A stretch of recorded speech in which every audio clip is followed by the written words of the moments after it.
Madame la Présidente. Ma question s'adresse à Madame la Première ministre. Depuis plusieurs mois, les soignants de tous les hôpitaux du pays sont exsangues de la pandémie et de leurs conditions de travail. L'hôpital subit une hémorragie de démissions qui aggrave ses difficultés. J'en veux pour exemple l'hôpital de Carhaix, menacé comme tous les hôpitaux en zone rurale. Si des services ferment, les patients devront faire plus d'1 heure de voiture pour trouver un hôpital. Votre précédent gouvernement n'a formulé qu'une seule promesse pour cet hôpital, demander une enquête aux inspecteurs de l'IGAS. Depuis ce matin, la canicule est là. Les conséquences de ces fortes chaleurs commencent à se faire sentir. Enfin, l'épidémie de Covid-19, avec sa 7e vague, est au plus haut. Face à cette crise, vos réponses passées et présentes sont insuffisantes. Les 41 recommandations de la mission Flash Braun ne sont pas une réponse aux crises que vont subir les urgences cet été, personnel manquant, canicule, Covid. Monsieur le ministre Braun, votre collègue Christophe Prudhomme, porte-parole de l'Association des médecins urgentistes, a même affirmé que vos recommandations étaient affligeantes et mettent la population en danger.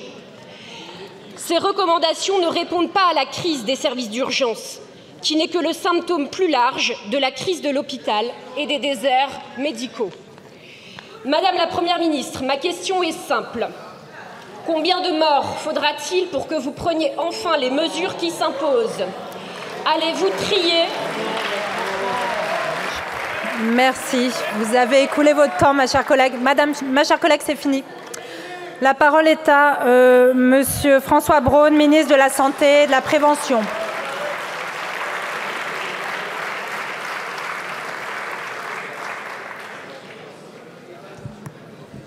Madame la Présidente, Mesdames et Messieurs les députés, Madame la députée Thomas, oui, notre système de santé est malade, oui, notre système de santé souffre, il faut le reconnaître. Et cela fait partie de la mission qui m'a été confiée par ma prédécesseure, trouver des solutions pratiques, recherchées sur le terrain pour réussir à passer cette phase de l'été. Bien sûr, ce ne sont pas des solutions qui vont résoudre tous les problèmes du système de santé, ni tous les problèmes de l'hôpital, merci, ni tous les problèmes de l'hôpital. Ce sont des solutions qui, dans notre jargon, nous appelons damage control, c'est-à-dire la possibilité, et je pense que Christophe Prudhomme le comprendra bien, la possibilité d'arrêter l'hémorragie avant de soigner réellement le patient. Alors, ces solutions, ces 41 recommandations, je l'ai dit, elles viennent du terrain. Elles ne sont pas issues d'un groupe de réflexion complètement déconnecté. Elles ont été réalisées par des professionnels de terrain, généralistes et urgentistes, qui sont allés voir, et je suis allé voir, sur le terrain ce qui était fait, ce qui était opérationnel, ce qui fonctionnait, les raisons pour lesquelles elles fonctionnent, et permettre, dans un principe de boîte à outils, à l'ensemble de nos structures d'urgence, à l'ensemble de nos hôpitaux, à l'ensemble de notre système de santé, d'avancer. Vous le savez comme moi, vouloir se concentrer sur la problématique des services d'urgence est une erreur.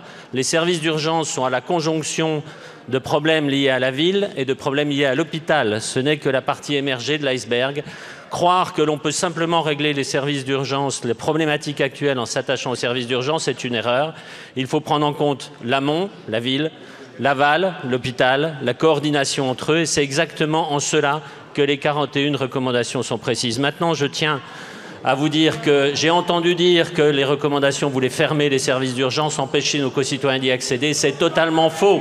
C'est totalement faux. Les concitoyens ne trouveront pas porte close, ils trouveront toujours un soignant pour s'occuper d'eux et les réorienter. Madame la Présidente, Madame la Première ministre, aujourd'hui, comme tous les jours depuis bientôt 5 mois, les plus vaillants enfants d'Ukraine mourront par centaines pour défendre l'indépendance et la liberté de leur patrie, dans des tranchées qui sont aussi celles de notre liberté aux frontières de l'Europe libre et démocratique. Depuis ce funeste 24 février, les États-Unis, de manière massive, l'Union européenne, de manière historique, en particulier dans le cadre de la présidence française de l'Union européenne, se sont engagés dans des sanctions contre la Russie et dans une aide, notamment militaire, à l'Ukraine. L'Union européenne a su ouvrir la voie de l'adhésion. L'Union européenne a su ouvrir la voie de l'adhésion à l'Union européenne de l'Ukraine.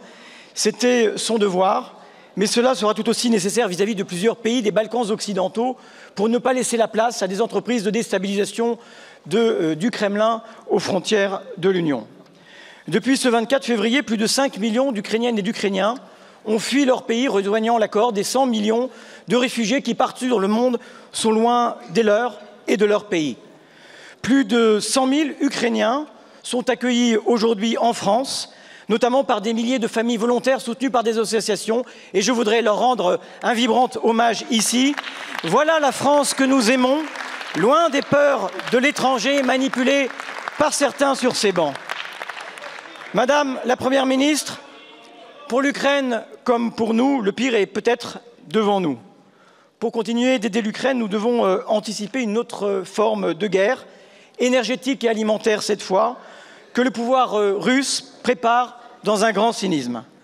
Comment, Madame la Première ministre, la France, l'Union européenne et leurs alliés se préparent-ils à faire face à cette nouvelle forme de guerre avec des conséquences que nous pouvons imaginer sur les Européens et sur d'autres peuples du monde? Quelles mesures comptez-vous proposer ou prendre face à la Russie et pour soutenir les Français et les Européens? Je vous remercie. La parole est à Madame la Première ministre. Merci Madame la Présidente, Mesdames et Messieurs les députés, Monsieur le député Boris Vallaud, Monsieur le Président Vallaud, pardon. Je voudrais tout d'abord vous remercier pour cette question sur un sujet majeur dont je pense que nous n'avons pas suffisamment parlé ces dernières heures, ces dernières semaines. Comme vous l'avez souligné, cela fait maintenant 5 mois que ce conflit dure en Ukraine, avec toutes les souffrances que vous avez rappelées.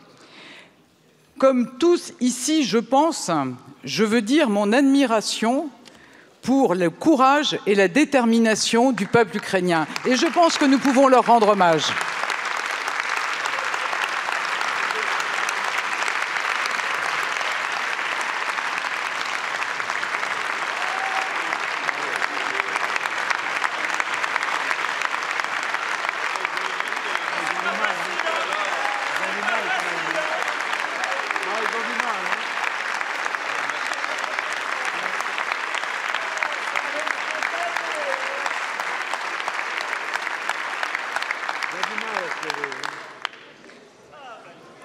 Alors, il y a quelques semaines, le président de la République, avec le chancelier allemand et le Premier ministre italien, a eu l'occasion de réaffirmer le soutien de la France et de l'Europe à l'Ukraine. Ce soutien, il est tout d'abord politique, avec, comme vous l'avez rappelé, la reconnaissance désormais du statut de candidat à l'adhésion à l'Union européenne. Mais c'est aussi un engagement concret et tangible, avec l'accueil de près de 100 000 Ukrainiens et Ukrainiennes, beaucoup des femmes et des enfants sur notre territoire. C'est aussi un soutien humanitaire, économique et également la livraison d'armes qui sont indispensables pour les Ukrainiens. Mais ce conflit en Ukraine, vous l'avez également indiqué, ce sont des conséquences concrètes pour nos concitoyens, du fait notamment des mesures de rétorsion russes et donc des conséquences sur l'approvisionnement en énergie et en matières premières. Alors je pense que je ne vais pas développer toutes ces perspectives ici, mais je vous redis, comme je l'avais évoqué lors du comité de liaison que j'ai tenu avec la présidente de l'Assemblée et les présidents de tous les groupes parlementaires, que je vous propose d'organiser un comité de liaison sur ce sujet ukrainien avec le ministre de la Défense, avec la ministre des Affaires étrangères, avec le chef d'état-major des armées, donc d'ici la fin du mois. Et puis, il me semble qu'il serait souhaitable d'avoir un débat dans cet hémicycle sur la situation en Ukraine. C'est important que la représentation nationale ait toutes les informations et puisse débattre de ce sujet majeur qu'est le conflit en Ukraine. Je vous remercie. Merci, Monsieur le Président. Madame la Première ministre, dans le quinquennat qui s'est achevé, vous n'avez pas voulu augmenter les revenus du travail de manière significative pour les classes populaires et les classes moyennes. Plusieurs fois, mon groupe a regretté sur ces bancs des mesures prises sans cohérence, toujours trop tard, toujours sous la contrainte, toujours le dos au mur. Plusieurs fois sur ces bancs, nous vous avons demandé un rééquilibrage de la fiscalité entre le travail et le capital, alors que vous l'avez sciemment déstabilisé par un hyper-bouclier fiscal que même Nicolas Sarkozy, votre nouvel ami politique, n'aurait osé imaginer. Au moins un sujet sur lequel on peut vous reconnaître une forme de constance, tant votre politique sur ce point a toujours favorisé les mêmes par un miracle physique, le ruissellement vers le haut, vers les plus aisés. Aujourd'hui, vous entamez un nouveau quinquennat marqué par une situation économique inquiétante. Aujourd'hui, le mécanisme de revalorisation automatique du SMIC n'est plus suffisant pour compenser l'inflation. C'est le moment de changer de méthode. Renoncer à cette politique de fuite en avant, celle des chèques, qui n'ouvre aucun droit et à laquelle personne ne comprend plus rien. Par ailleurs, vous vous présentez comme un gouvernement qui est dans l'action et non dans l'incantation. Alors je vous le dis, Madame la Première ministre, les Français ne demandent pas l'aumône, mais une juste reconnaissance de leur travail. Pour répondre à cette attente, je vous soumets à nouveau 2 solutions justes et efficaces. La revalorisation du SMIC à 1 500 € et une grande conférence sociale pour augmenter les salaires. Pouvez-vous, Madame Borne, expliquer clairement aux Français pourquoi vous vous opposez à ces 2 propositions? Pour répondre, la parole est à Madame la Première ministre. Merci, Monsieur le Président, Mesdames et Messieurs les sénateurs, Monsieur le Président Kanner. Nous le voyons tous les jours, et nous en sommes convenus lors de notre premier échange, la première priorité des Français, c'est le pouvoir d'achat. Et donc, ce doit être notre priorité commune. Depuis le premier jour, mon gouvernement est à l'action, dans la continuité de ce qui avait été mené par mon prédécesseur Jean Castex depuis l'automne dernier, sous l'autorité du Président de la République. Et nous avons agi pour le pouvoir d'achat des Français. Je rappelle que nous avons mis en place, à l'automne dernier, les boucliers tarifaires sur le gaz et sur l'électricité. C'est le blocage des prix du gaz au niveau de l'automne dernier. C'est la limitation de la hausse de l'électricité à 4%. Et je pense important que les Françaises et les Français en soient conscients. Sans ces boucliers tarifaires, les factures auraient explosé. L'action que nous avons menée, c'est aussi la remise sur les carburants. Sans cette remise, le prix d'un plein de 50 litres serait de 10 € de plus. Et puis nous avons agi avec l'indemnité inflation, avec la revalorisation du barème de l'indemnité kilométrique, avec une aide exceptionnelle sur le chèque énergie. Toutes ces mesures qui ont pu protéger les Français, notamment les Français les plus modestes et ceux qui travaillent. Et je voudrais le souligner, Monsieur le Président Kanner, l'ensemble de ces mesures, c'est 26 milliards d'euros. C'est considérable. Mais c'était nécessaire pour protéger le pouvoir d'achat des Français. Alors aujourd'hui, et je souligne aussi que grâce à ces mesures, nous avons l'inflation la plus basse de la zone euro. Et nous avons la chance, en France, d'avoir un salaire minimum indexé sur l'inflation et le pouvoir d'achat. Donc qui progresse et qui progressera à nouveau au 1er août prochain. Mais par ailleurs, il faut aussi agir pour l'ensemble des Français. On sait que la guerre en Ukraine dure. Les perspectives économiques s'assombrissent, les prix continuent à monter. Donc nous voulons prendre de nouvelles mesures pour protéger les Français et c'est tout le sens des textes sur le pouvoir d'achat qui sont en cours d'examen à l'Assemblée nationale et que vous aurez prochainement à examiner. Dans le cadre de ces projets de loi, nous proposons de prolonger les boucliers tarifaires sur l'énergie, d'augmenter les revenus du travail et de mieux partager la valeur, par exemple avec une baisse de charges pour les indépendants, avec un triplement du plafond de la prime de pouvoir d'achat, de revaloriser les retraites, les prestations sociales, d'aider les travailleurs pour lesquels la voiture est une nécessité. Donc nous voulons agir globalement pour l'ensemble des Français. Je vous ai présenté nos propositions, nous voulons en débattre avec le Parlement, mais nous serons attachés dans les discussions à venir à ce que nos propositions soient efficaces, c'est-à-dire qu'elles se traduisent par un impact rapide pour les Français, qu'elles soient responsables. Nous voulons encourager le travail, nous devons aussi préserver l'équilibre de nos comptes publics et par ailleurs nous devons agir en cohérence avec l'urgence climatique. Et puis équitable, parce que nous voulons d'abord protéger effectivement ceux qui souffrent le plus de cette inflation. Donc voilà le sens de notre action pour les Français, agir vite et agir fort. Et je suis convaincu qu'ensemble, nous y parviendrons. Monsieur le Président Kanner.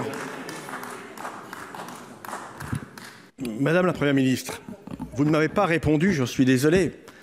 J'entends bien toutes les mesures que vous évoquez, d'ailleurs, qui coûtent très cher au budget de l'État. Il faudra à un moment donné savoir comment nous réglons la dette de la France en la matière. Ma question est simple. Quel effort demandez-vous aux employeurs dans ce pays? Votre ministre de l'économie et des finances, qui n'est pas là aujourd'hui, sûrement pour une bonne excuse, ça fait 3 ans qu'il demande aux patrons, permettez-moi l'expression, augmenter les salaires. Avec quel résultat? C'est de l'incantation. Quand vous nous dites, vous allez augmenter le SMIC, j'entends bien, 26 €, madame. 26 € pour un SMIC de 1 302 € aujourd'hui. Voilà la réalité. Les Français, encore une fois, ne demandent pas l'aumône. Ils demandent pouvoir vivre de leur travail dans de bonnes conditions et dans la dignité. Merci. Merci, Monsieur le Président.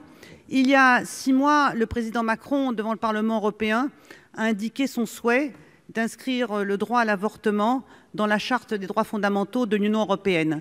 Et nous avons été nombreux et nombreuses à applaudir à ce moment.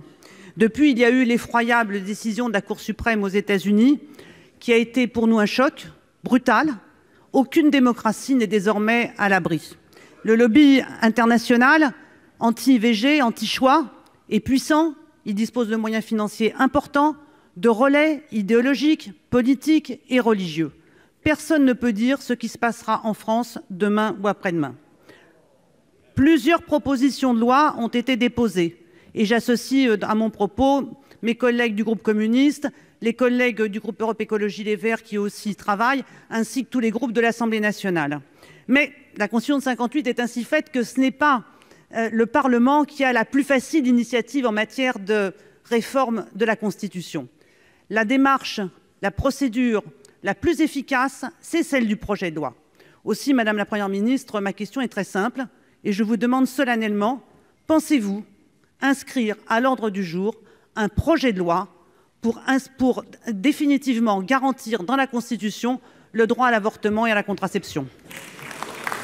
Pour vous répondre, la parole est au garde des Sceaux, ministre de la Justice, Monsieur Dupond-Moretti, vous avez la parole. Monsieur le Président, Mesdames, Messieurs les sénateurs, Madame la sénatrice Rossignol, l'histoire fourmille d'exemples de liberté fondamentale que l'on croyait acquises et qui ont été balayées comme d'autant de fétus de paille. L'exemple américain nous rappelle que même dans les grandes démocraties, ce que l'on croyait acquis depuis 50 ans, en réalité, ne l'est pas. Le droit à l'IVG est un droit fondamental, bien sûr, et personne, je dis bien personne, ne peut envisager de retirer aux femmes le droit de disposer de leur corps. C'est la raison pour laquelle le président de la République, et vous l'avez rappelé, en janvier, avant même la décision américaine, a indiqué qu'il envisageait de l'inscrire dans la Charte des droits fondamentaux de l'Union européenne.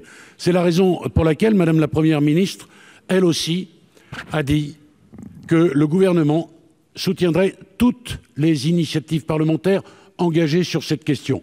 Je pense à la proposition de loi de la présidente Berger, mais en la matière, Madame la sénatrice, toutes les volontés sont bonnes à prendre et je sais, nous savons tous ici votre engagement en la matière.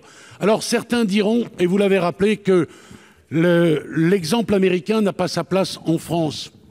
En réalité, on va le dire, rien en la matière n'est jamais acquis. La liberté, la démocratie, les droits fondamentaux sont toujours fragiles et méritent notre vigilance. Nos institutions fonctionnent, c'est vrai, différemment. Le droit à l'IVG est ici mieux protégé et je sais que ma collègue Isabelle Rome se bat au quotidien pour donner à toutes les femmes un égal accès à l'IVG. Mais de grâce, et vous l'avez dit, ne prenons pas de risques. C'est pourquoi, en tant que garde des Sceaux, je soutiendrai avec force ces initiatives pour les voir aboutir. Le Parlement est dans son rôle, le gouvernement sera dans le sien pour qu'enfin le droit à l'IVG devienne un droit inaliénable.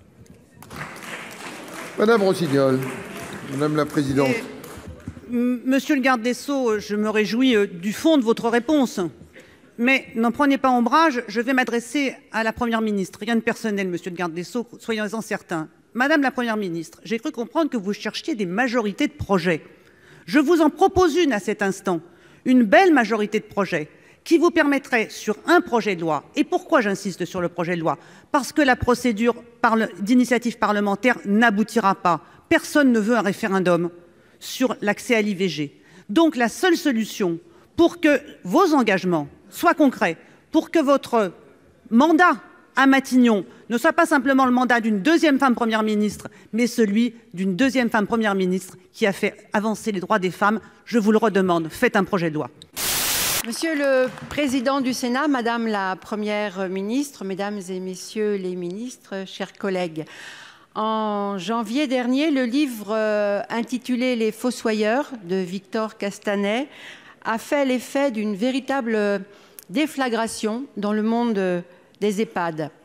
Face au manquement du groupe Orpea dans le soin porté aux résidents, face aux atteintes aux droits des salariés, face à la faiblesse documentée de l'action publique dans la surveillance de ces activités, le Sénat a mis en place une commission d'information dotée des prérogatives d'une commission d'enquête. Avec mon collègue Bernard Bonne, nous avons donc mené plus d'une cinquantaine d'auditions. Nous avons écouté les dirigeants d'Orpea, nous avons auditionné le gouvernement, les corps de contrôle, les financeurs, que sont les ARS et les départements. Ce rapport, mes chers collègues, a été présenté hier en commission des affaires sociales et voté à l'unanimité. Alors, monsieur le ministre de l'Autonomie, ma question est simple et demande une réponse simple. Le gouvernement va-t-il prendre à bras-le-corps la question du grand âge et de la perte d'autonomie? Le gouvernement va-t-il nous proposer un projet de loi? Pour vous répondre, je vais appeler monsieur le ministre des Solidarités, de l'Autonomie et des personnes handicapées, Jean-Christophe Combe. Vous avez la parole, monsieur le ministre. Merci, monsieur le président, mesdames les sénatrices, messieurs les sénateurs, madame la sénatrice Michèle Meunier. D'abord, je vous remercie de me donner l'opportunité de répondre à cette première question pour moi et de le faire ici, dans cette assemblée que je connais bien et avec laquelle j'aurai plaisir à travailler sur l'ensemble des sujets de mon champ. Ils sont nombreux à reposer sur les compétences des collectivités locales dont vous êtes les représentants et j'aurai aussi à cœur d'entretenir un dialogue permanent, transparent et de qualité avec les collectivités. Vous l'avez dit, les urgences sont nombreuses pour le secteur. Je connais parfaitement les attentes des personnes accompagnées, des familles, des professionnels aussi, dont je tiens à saluer l'engagement constant, particulièrement dans cette période difficile. C'est d'ailleurs la raison pour laquelle j'ai eu l'occasion de me rendre pour mon premier déplacement dans un EHPAD la semaine dernière dans le Val d'Oise pour annoncer un plan pour cet été, pour assurer la continuité de la prise en charge, la continuité de la prise en charge médicale aussi auprès des personnes âgées. Vous l'avez dit, le scandale Orpea nous pose un défi immense et nous rappelle combien la sécurité, la qualité de l'accueil des personnes âgées dans ces établissements doit être une priorité pour nous. J'aurai à cœur évidemment de reprendre l'ensemble des mesures qui ont d'ores et déjà été annoncées par ma prédécesseur, Madame Bourguignon, et notamment m'engager à ce que d'ici 2 ans, l'ensemble des EHPAD dans notre pays, les 7500 EHPAD, soient contrôlés. Et donc nous renforcerons encore les moyens des ARS pour ce faire. J'aurai à cœur aussi d'améliorer les systèmes et le suivi des signalements au sein des EHPAD, d'encourager et d'engager plus fortement les familles à participer à la vie des établissements et à travailler de façon structurelle aux problématiques de recrutement que le secteur connaît. Je porte aussi une vision forte de la société du bien vieillir, une vision qui est celle d'une société qui fait du grand âge une capacité plutôt qu'une incapacité, qui permet et donne le droit d'agir aux personnes. Et j'aurai plaisir à prendre connaissance de votre rapport dont je n'ai pas encore entendu les conclusions et à travailler à les mettre en œuvre avec vous. Merci. Madame Meunier. Merci, monsieur le ministre, pour votre réponse et vos propos. Je ne doute pas et nous ne mettons pas de portée pour le sujet, mais entendez l'urgence. Entendez l'urgence des professionnels qui le manifestent depuis fort longtemps. Entendez aussi l'urgence des familles qui sont peut-être plus en demande encore depuis la crise sanitaire et qui ne peuvent pas attendre. Le statu quo, c'est plus possible, monsieur le ministre. Il nous faut un cadre de loi.